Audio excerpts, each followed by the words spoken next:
It was the announcement many Zimbabweans had been waiting for, transforming angry protests into wild celebrations.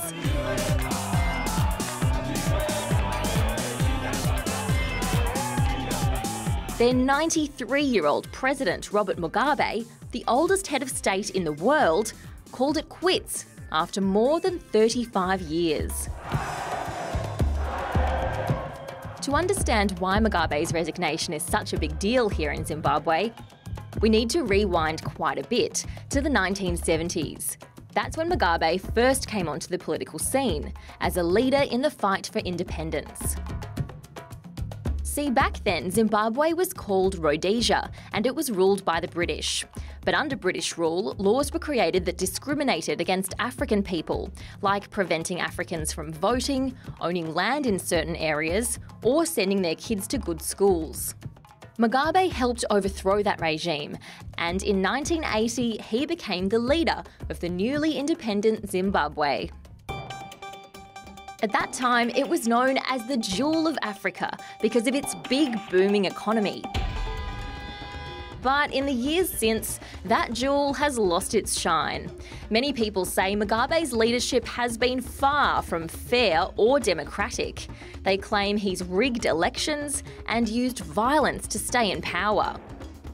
On top of that, Zimbabwe's economy hasn't been managed well.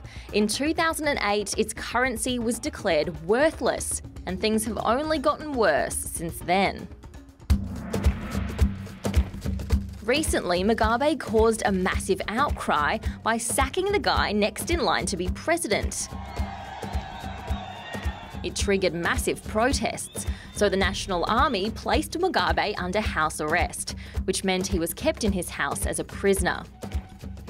A few days later, his political party, the Zimbabwe African National Union Patriotic Front, sacked him as party leader. Then a spokesperson announced he'd finally agreed to step aside. I, Robert Gabriel Mugabe, hereby formally tender my resignation as the President of the Republic of Zimbabwe. Cue this giant street party.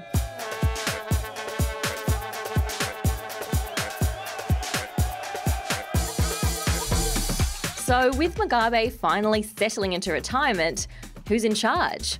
It's actually the guy Mugabe just fired, former Vice President, 75-year-old Emmerson Mnangagwa, whose nickname is the Crocodile. But there are some serious questions about whether he'll be much better than Mugabe, seeing as the two have worked together since the 1960s.